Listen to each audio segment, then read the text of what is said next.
Do you call yourself a conservative but not a Republican? Well, not so fast.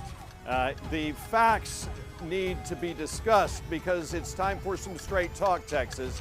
I'm Bunker Bob Steinhagen, and this is the Bunker Bob Show.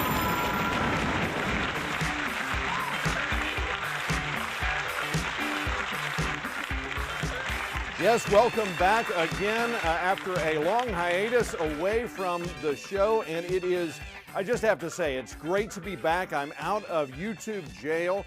That's for highlighting or covering the CPAC conference, not this year, but last year, and that's what we have in America today. We have the tyranny of social media that basically decides what is and what isn't true. And that is a scary thought, and it should be a scary thought for any American who believes in the Constitution, who believes in the freedom of speech, and who is tired of government intrusion in our lives. And so, with that, it's the whole reason I do, well, it's one of the biggest reasons I do my show, to ensure that the voice of conservatism is broadcast. And that is the reason I'm doing a series of shows coming up. And today is basically the overarching introduction to that. And it really has to do with those who say, I'm a conservative, but not a Republican. And I really challenge that notion, especially today. But I do think I understand from whence it came.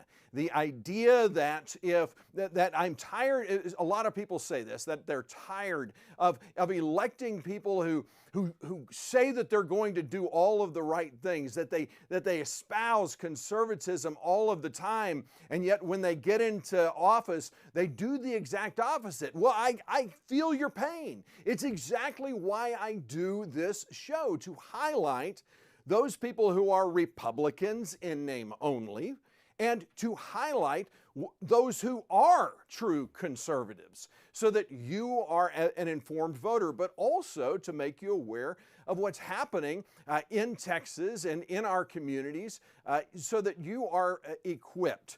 Unlike the majority of Americans today, and unfortunately the majority of Texans today.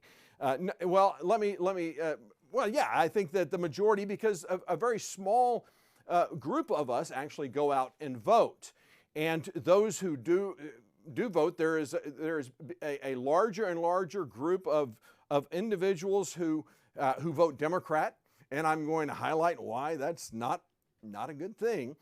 But I want to focus on today, I really want to focus on what it means to be a Republican. And I want to give you some why, if I call myself a conservative, why it would be impossible, I'm going to argue, for you not to be a Republican. And so I want to respect those of you who hold to a different point of view. I want to respect your opinions for sure. But what I need from you is, if you're watching this and you hear what I have to say, I genuinely want you to explain to me what a conservative is versus a Republican. If you adhere to what Republicanism is, or the Republican platform, and that's the key. How we define ourselves is important, because if I call myself a Republican, then that is defined by the party platform. And in June, the GOP delegates, of which I was one, we gathered together in Houston, Texas, to create and update our platform. Every year, we don't, I'll say it this, we created the platform because every year it starts anew. It starts at ground zero. And I will argue that this last June, the state of Texas passed the most conservative platform in the state's history. Now, understand, I'm not a neophyte when it comes to this. I have been a delegate to every Republican state convention since turning 18. And the reason I did that is because I became very involved in politics when I was actually in middle school, because I was part of Lincoln Douglas debate. I did debates in middle school and in high school, and it was in middle school that I was that my eyes were basically opened or challenged is a better notion. That why are you a Republican? Why are you a Democrat? Because there were at the time we kind of had this background kind of debate group, because all of the debates that we did in Lincoln Douglas debate, if you've ever done debate in school, you understand that the arguments are fairly benign. The idea is to create and produce a persuasive argument when there is a balance on the 2 points of view. And so that's really where what they try to do when they present the resolutions that are being debated. And so we had our own little, it's kind of a small group. We're kind of our own little cloister of people that we got. You get bored just talking about and debating benign things. So we would gather together and we would debate real things. And I was in middle school when I had the opportunity. It was at someone's house, and we had two seniors, high school seniors, that were debating Republican versus Democrat. And I forget the resolution. Be it resolved and I think that the resolution was overwhelmingly that the Republican Party is the answer for America, something like that. And the affirmative obviously was pushing the Republican point of view, Democrat the other point of view. And understand, you know, in debate, if you go to speech tournaments, things like that, if you're in debate, typically you're going to see someone with a bumper sticker. Back then it was Reagan Bush, it was Mondale Ferraro, that kind of, those Bush Quayle, what have you, and those, that's kind of the culture. And so I had the opportunity to listen to the two argue and debate using our structured model of debate for Lincoln Douglas. And it was fascinating to me because they brought out points that I had never considered. The main one was the definition of what a Republican and Democrat is, and it's based upon the platform. And at that time, I had never read the Republican platform or the Democrat platform. And so I decided, well, I'm going to read both platforms, and I did.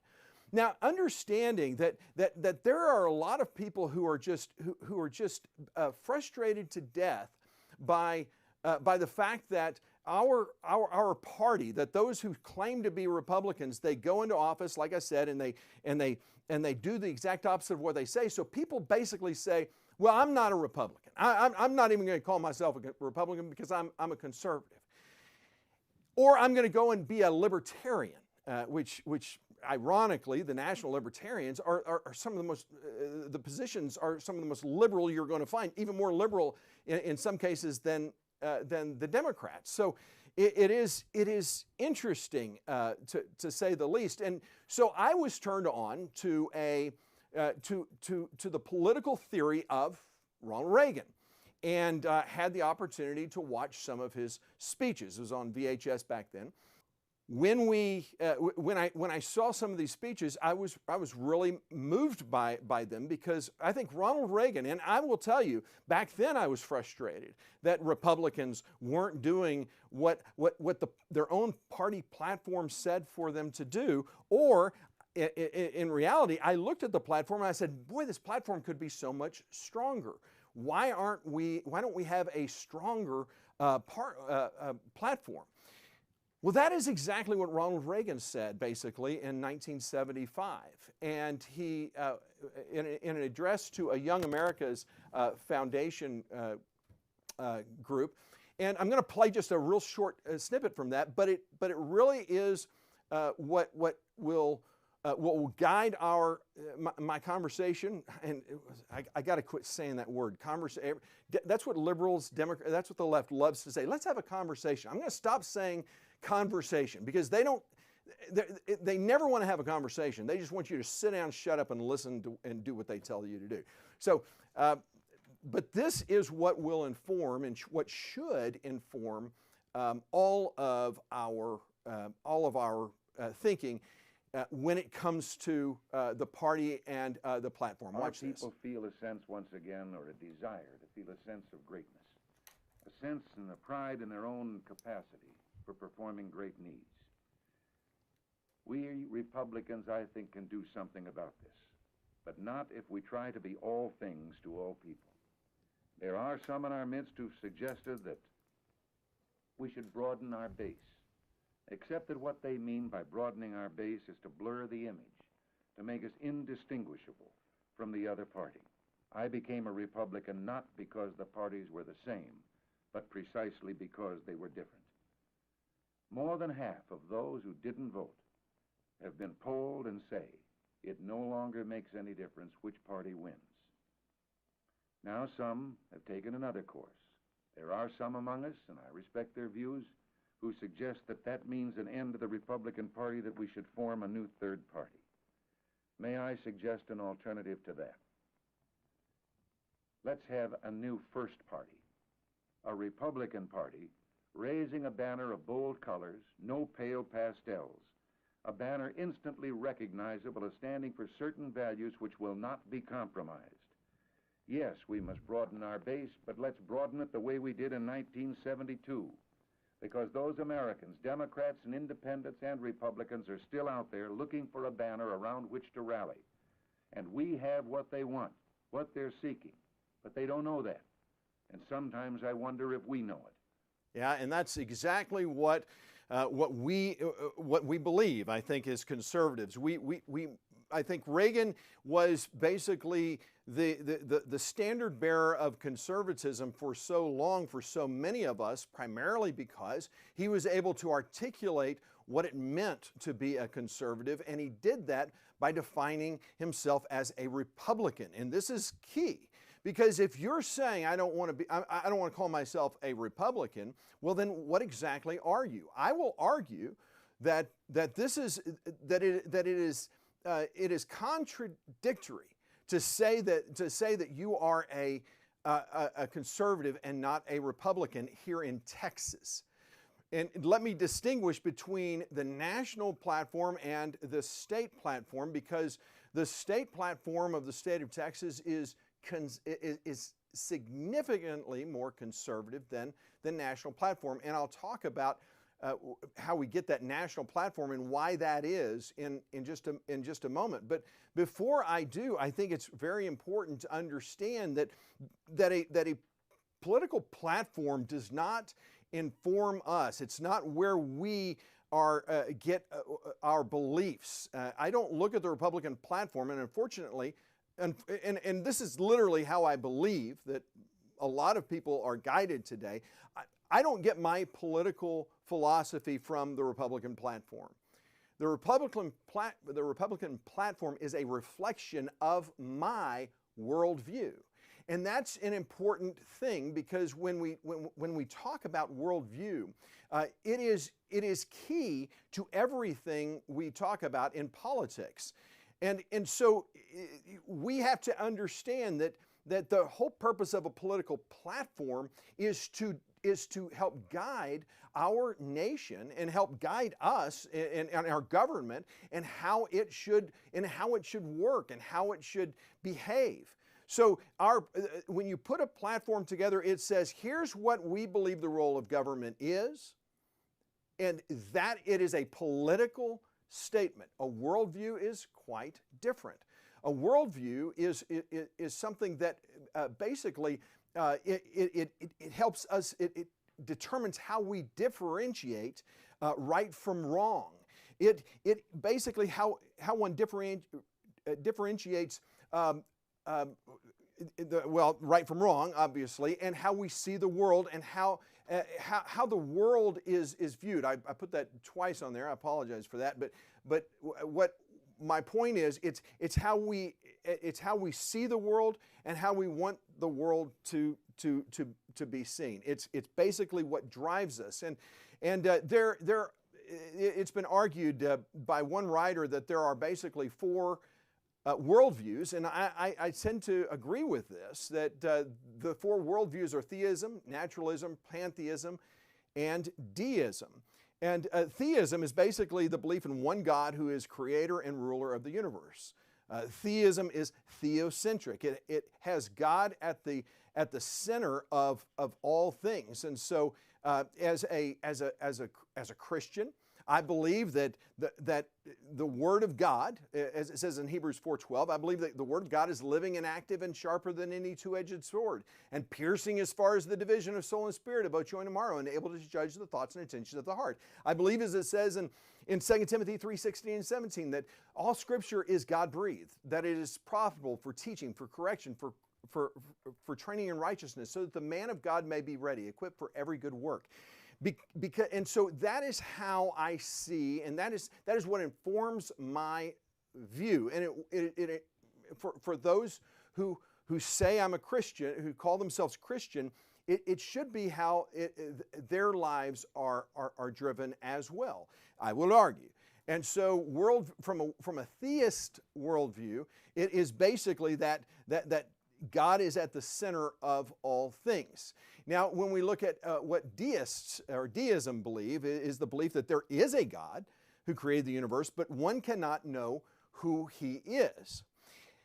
Then you come to naturalism. Naturalism is the belief that all things came out of nothing.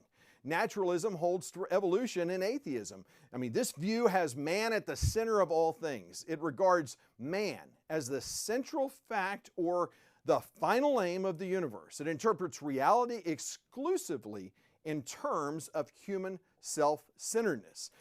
Carl Sagan pointed out his humanistic final view of reality in his book Cosmos 5.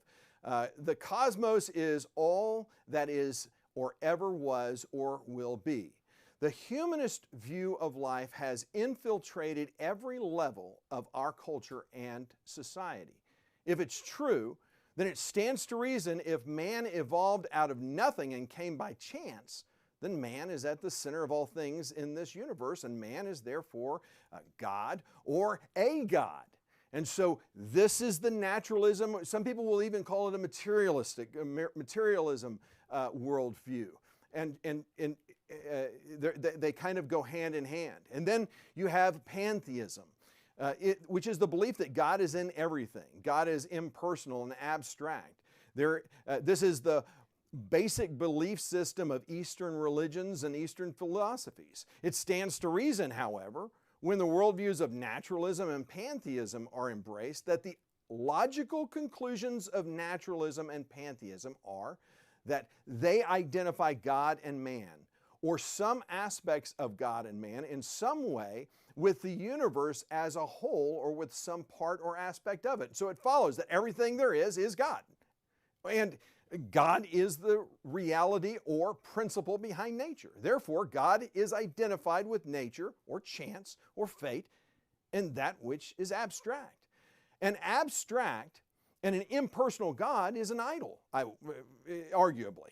Where then do the naturalists and pantheists get their ideas of what is right or what is wrong? Or where do their objective standards come from?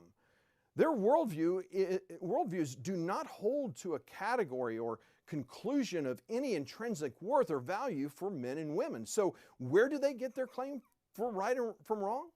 The only answer is they have to borrow the idea of rights or take it and take it and seize it from a theistic worldview. And that is what we see more and more in our society today.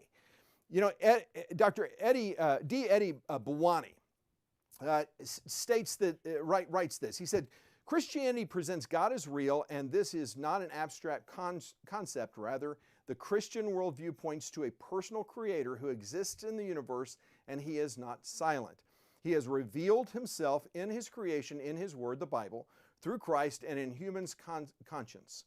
And in man's conscience. There is no other answer. Intrinsic worth and the high value placed on human life comes from God, the creator of the universe. Outside the biblical worldview, man is devalued and is placed on an equal level with the animals or even lower than the animals.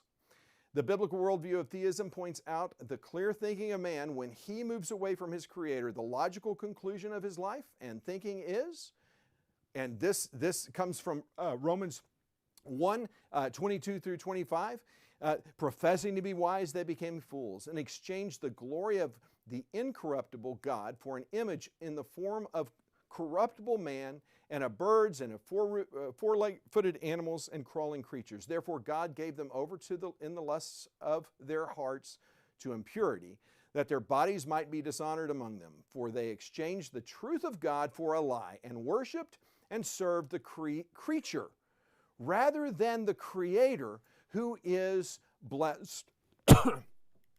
So worldview is important to understand when we're thinking and when we're discussing the whole idea of a political philosophy.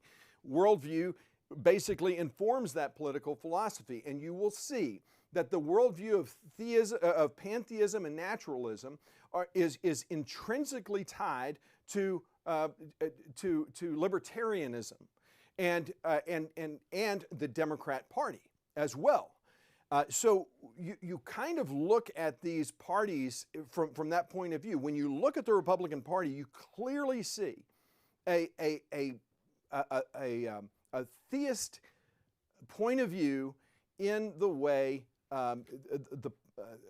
those of us who call ourselves Republicans see the world and how we wish for government to behave in light of that. So that to me is central. You know, what is your worldview?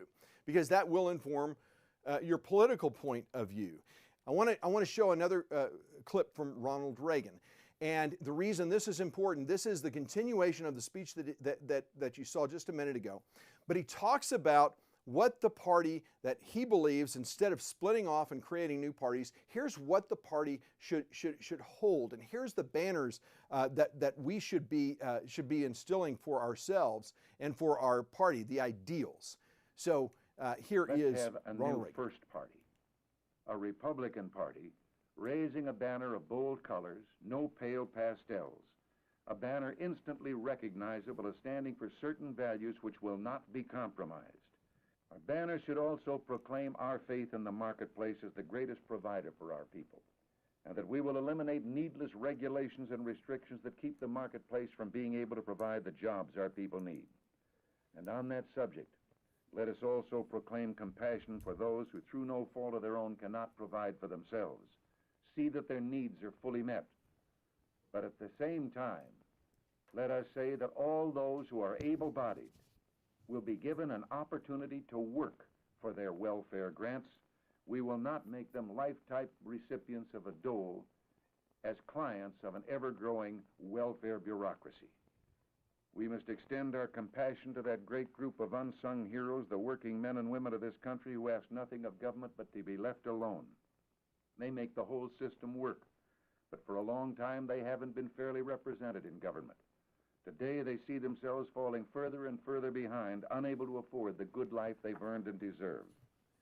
Political demagogues for the last 4 decades have been appealing to the worst in us, the cupidity and selfishness of human nature.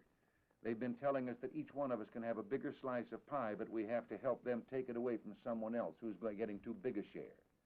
Well, I think it's time for us to tell those political demagogues we can all have a bigger slice of pie if government will get out of the way and let the free enterprise system bake a bigger pie. James Burnham has said that even the most skillful surgeon, when operating on a Democratic politician, cannot separate demagogic from solid tissue without causing the death of the patient. Can anyone say that the banner that I've presented so far does not represent what has been typical Republican philosophy, but does it not also represent what the people of this country, in an overwhelming majority, desire for themselves and the country today? Our party must stand for the traditional belief in a federation of sovereign states, of local autonomy and individual freedom. We didn't seek on the world scene the leadership that has been thrust upon us, but we can't abdicate that leadership without advocating our ability to keep the peace. We have seen in recent months little men with little minds in Washington tarnish our shield and rob us of credibility throughout the world. Make it plain to every friend and foe alike, every nation, that we will join any in seeking peace, but we will keep our commitments and we will not give away freedom not ours to give, nor will we sacrifice our own freedom. We will indeed sacrifice to maintain that freedom and peace throughout the world. One last line I think we have room for on our banner. Let us add a line that says, as a pledge, that never again will young Americans be asked to fight and die for their country unless the goal is victory. Thank you very much. Yeah, obviously the ideals of Reagan for those of us who are conservative still hold true. And I would argue that if you agree with Ronald Reagan's principled foundation have not changed.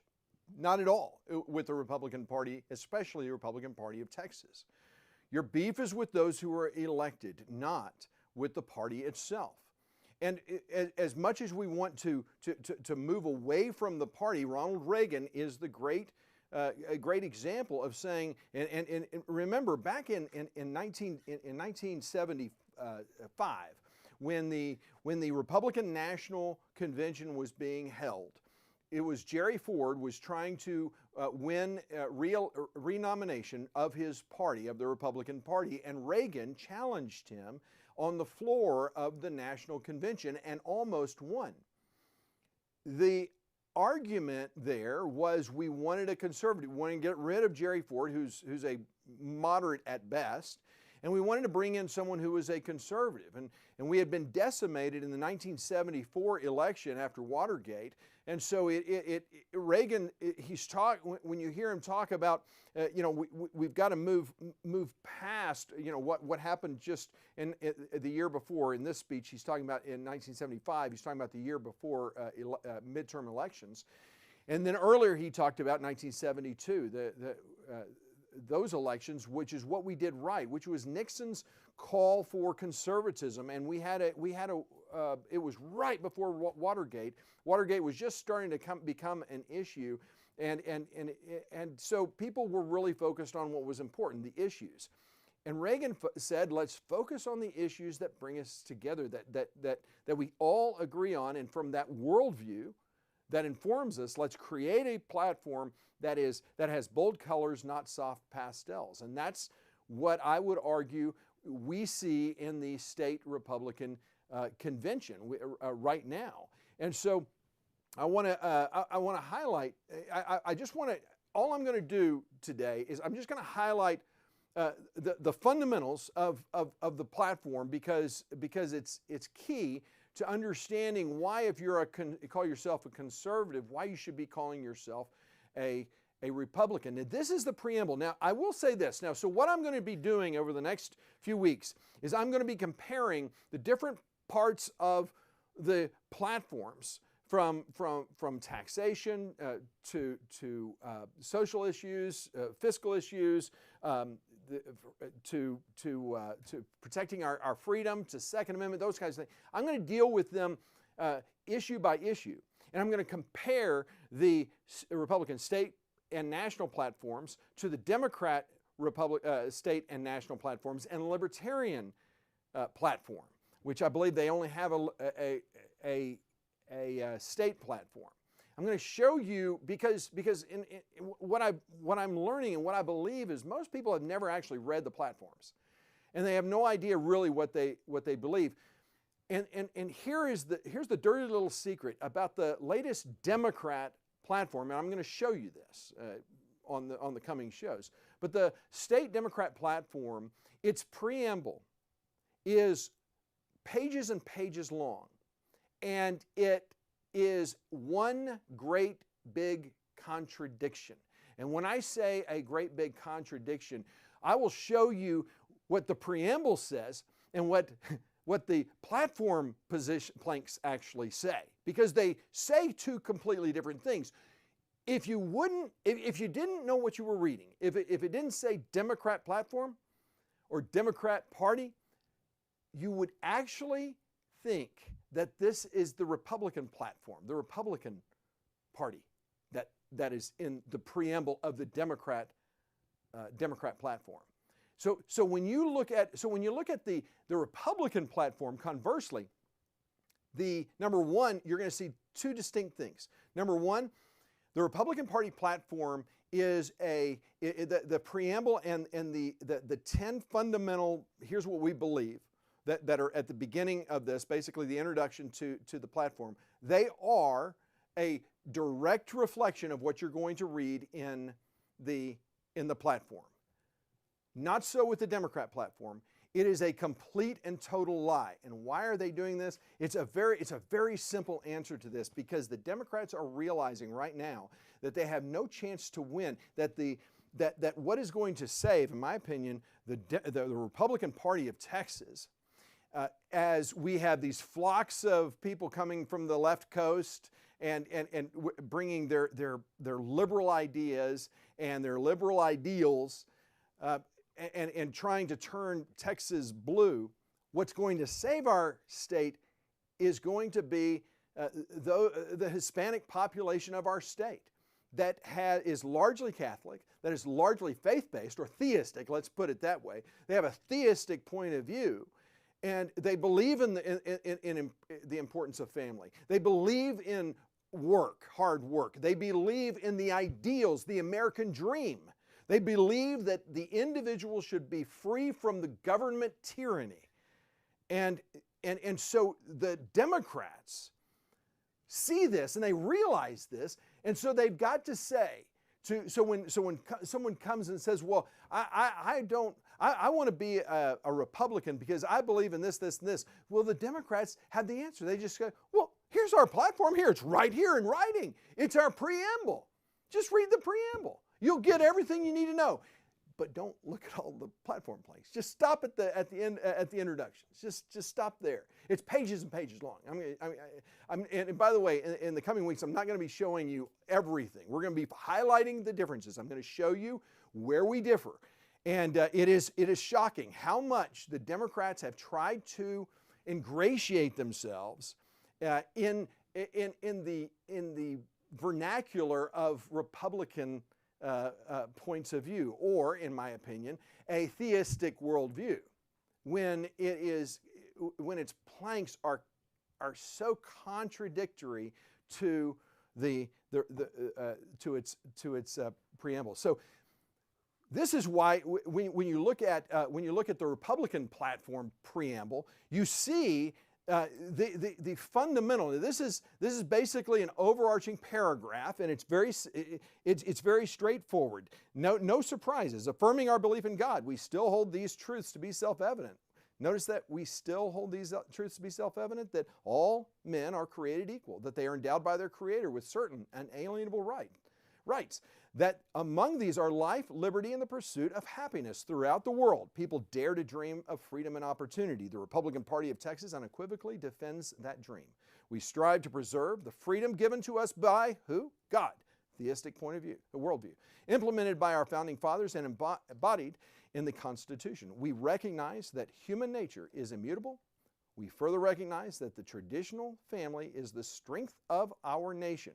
It is our solemn duty to protect innocent life and develop responsible citizens. We understand that our economic success depends upon free market principles. Sound familiar? You just heard Ronald Reagan talk about that. If we fail to maintain our sovereignty, we risk losing the freedom to live these ideals. And so that's the preamble. It dovetails beautifully into the platform. But let's not stop with the preamble.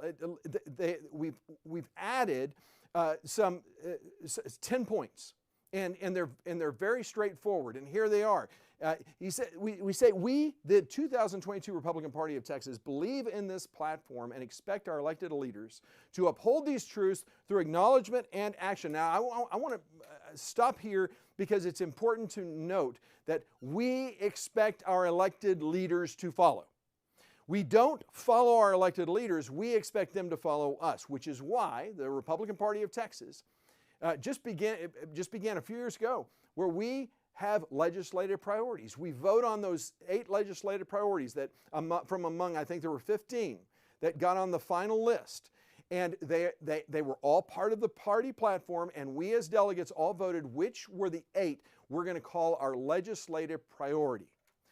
And so when you say I'm not a Republican, when you say I'm a conservative but not a Republican, do you know what you're doing? You're basically hamstringing your own conservative values. Because here we have not just a party, but we have a legislative priorities committee, and we have a legislative priorities team that actually goes to the state house, that goes to the state senate, that goes to our state capitol during session and holds our elected officials' feet to the fire. And this is why being part of a party is so important.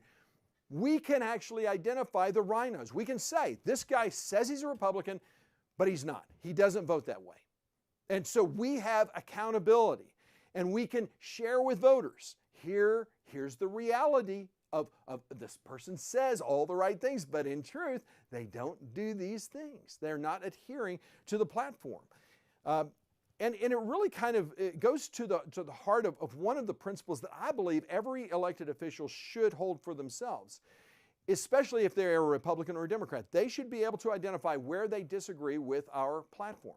And in fact, from this point forward, whenever I do a candidate forum for Republicans, for the Republican primary, I am going to insist that each person that comes on identify where they disagree with the party platform, and if they want to amplify any of the party platform planks, that by all means they can do so.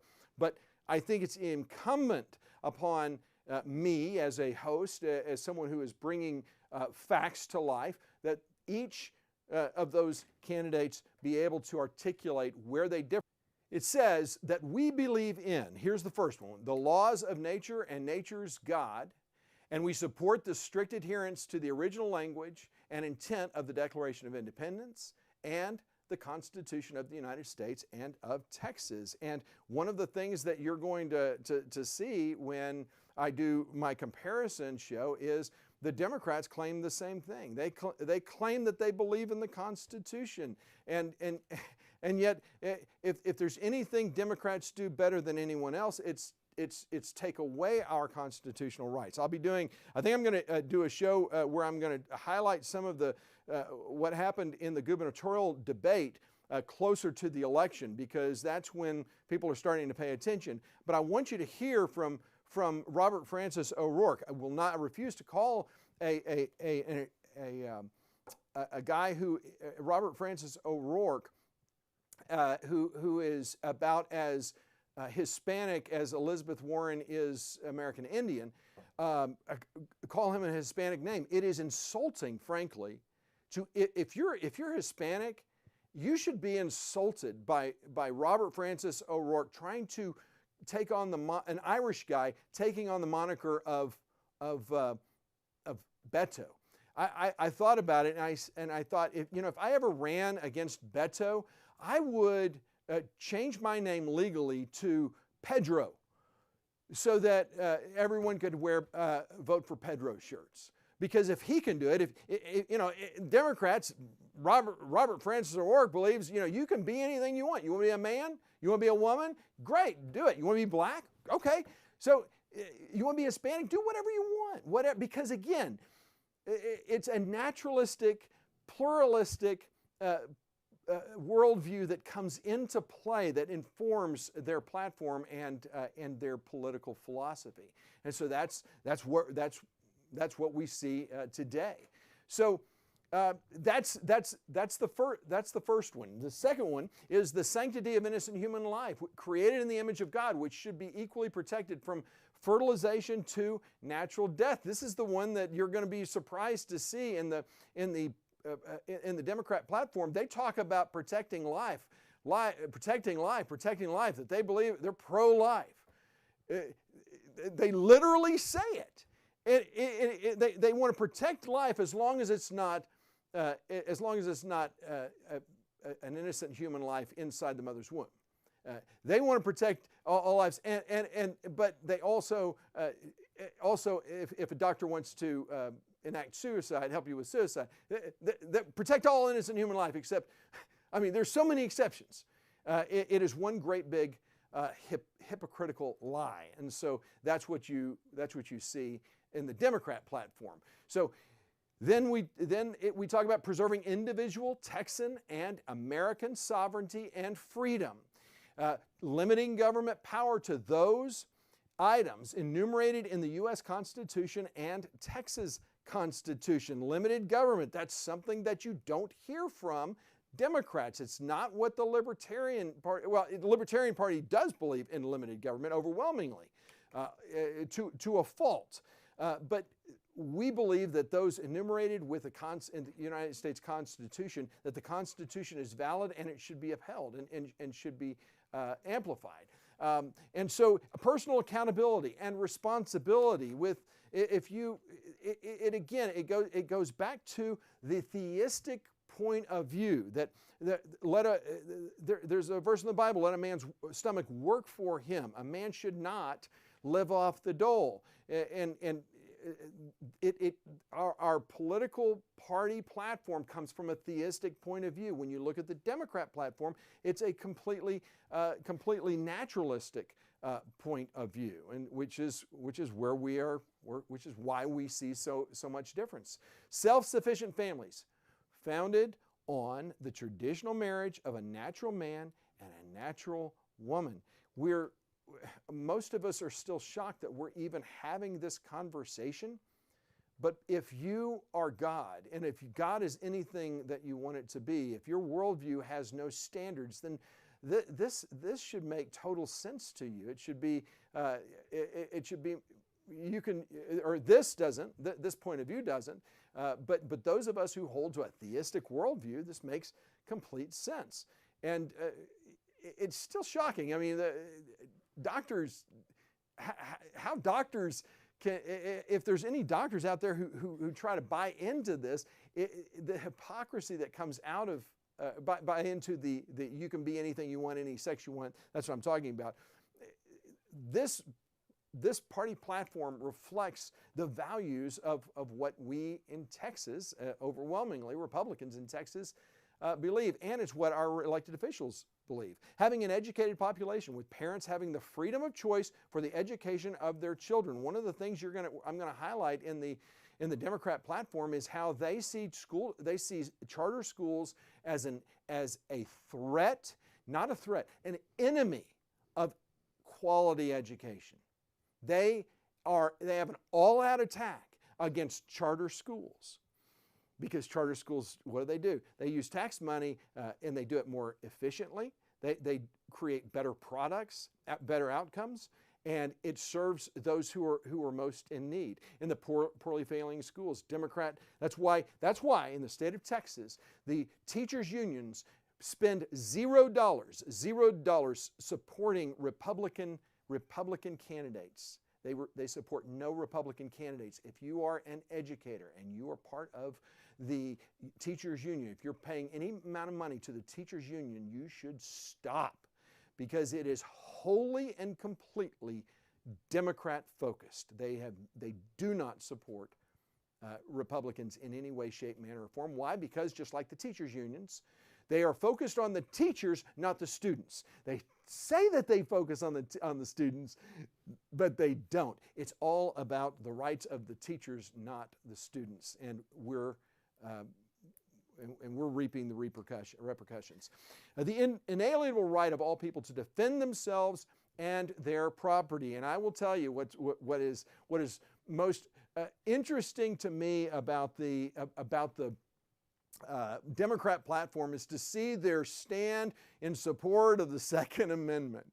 It's hilarious when the governor of the gubernatorial candidate, Robert Francis O'Rourke, went on national TV and said, we're going to get rid of these AK-47s. We're getting rid of them. And he talked about it in the debate. He wouldn't answer the question, actually. He's staying away from it. Why? Because Democrats, they've got to reinvent themselves. They've got to make it more palatable and more inviting for people to come in. Why? Because they have no foundational principle. Their worldview is all over the map. And you'll see the Democrat platform is a hodgepodge of worldviews and opinions that contradict again and again and again and again. That's why I say, and I didn't mention that our Republican platform this time, we culled it down significantly. The Republican platform is half the size of the Democrat platform, and for good reason.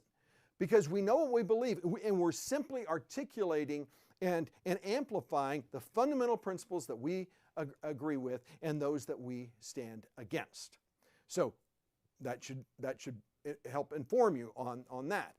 A free enterprise society and unencumbered by government interference or subsidies. This is something you will never see in the Democrat platform.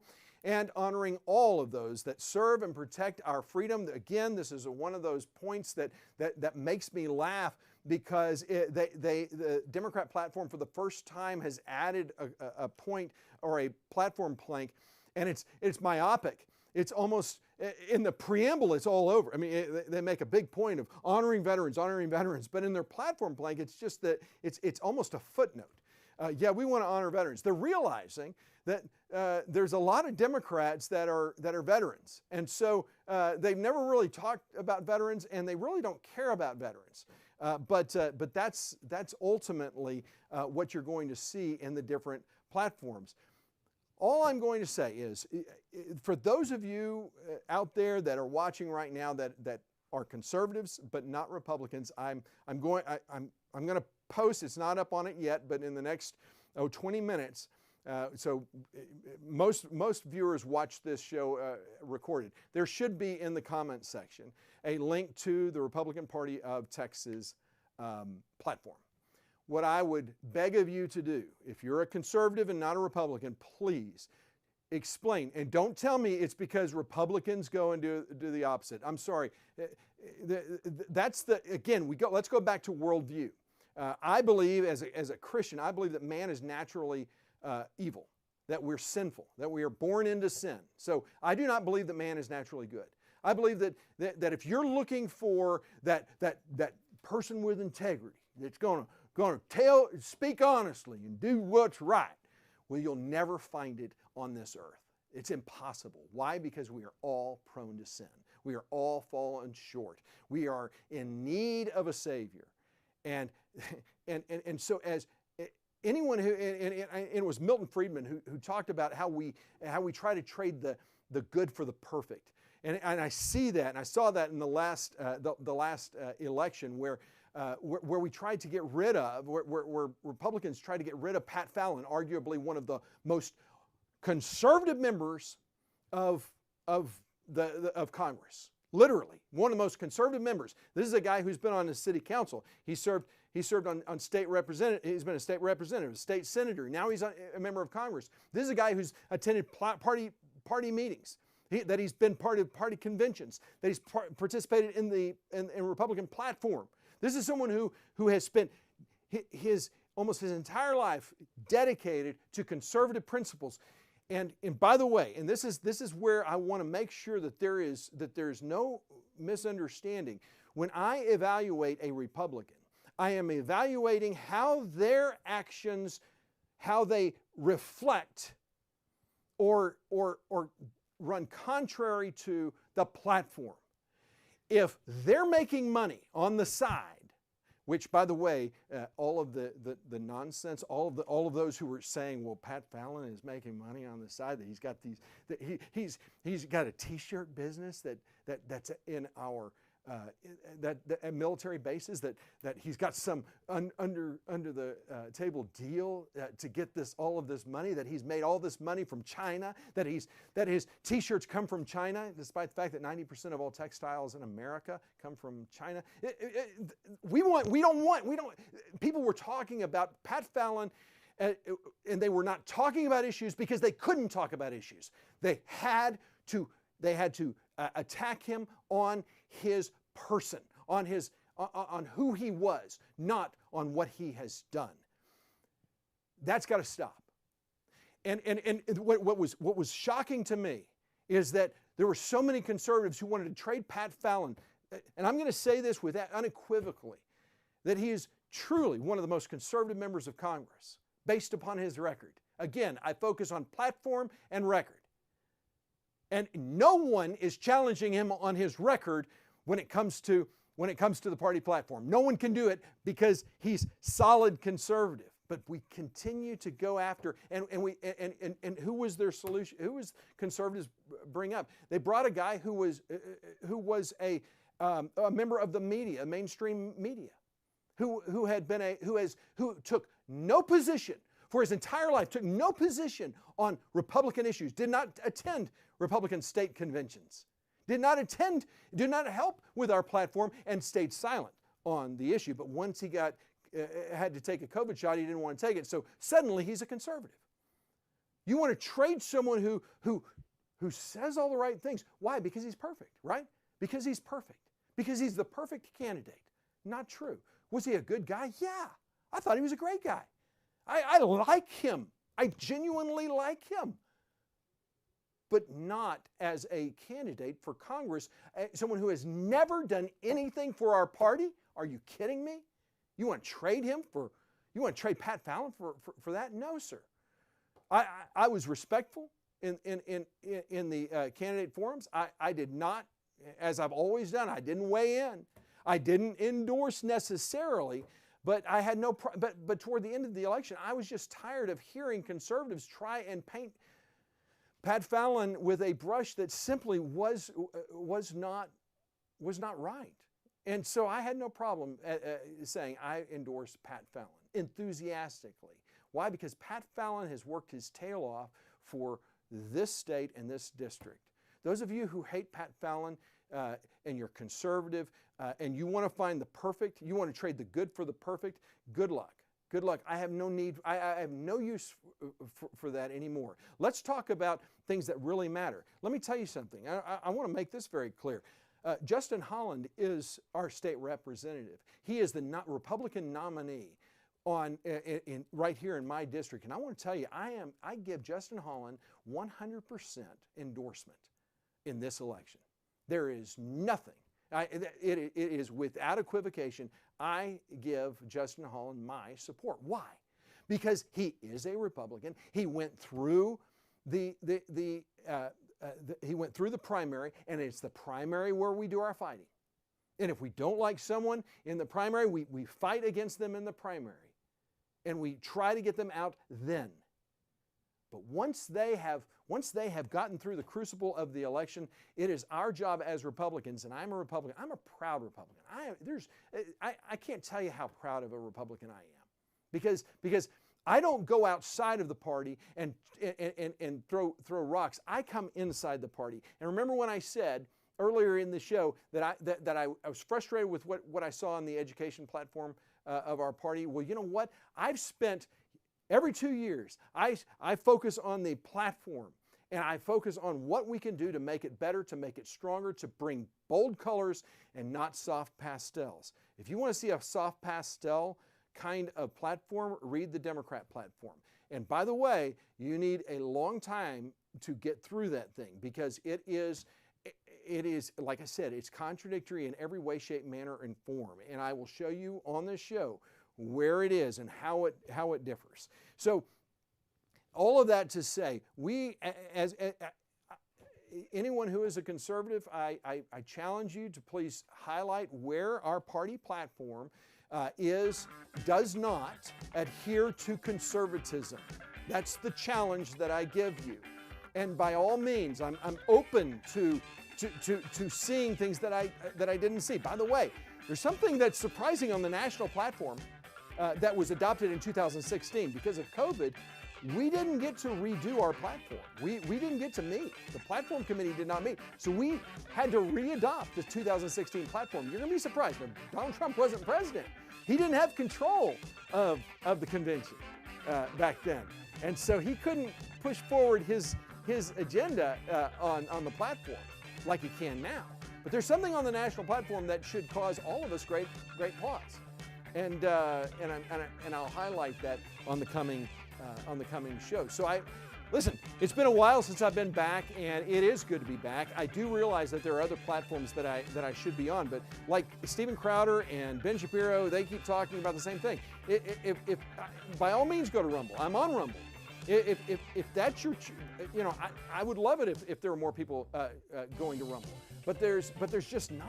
And so the fact of the matter is, this is the big dog, and I've got to live within the constraints that I have, and there's certain things I cannot say that I can say on Rumble, and I do, but that's the reality that I live in, that we all live in. So I hope that you keep coming back, and I hope that this series is helpful for you.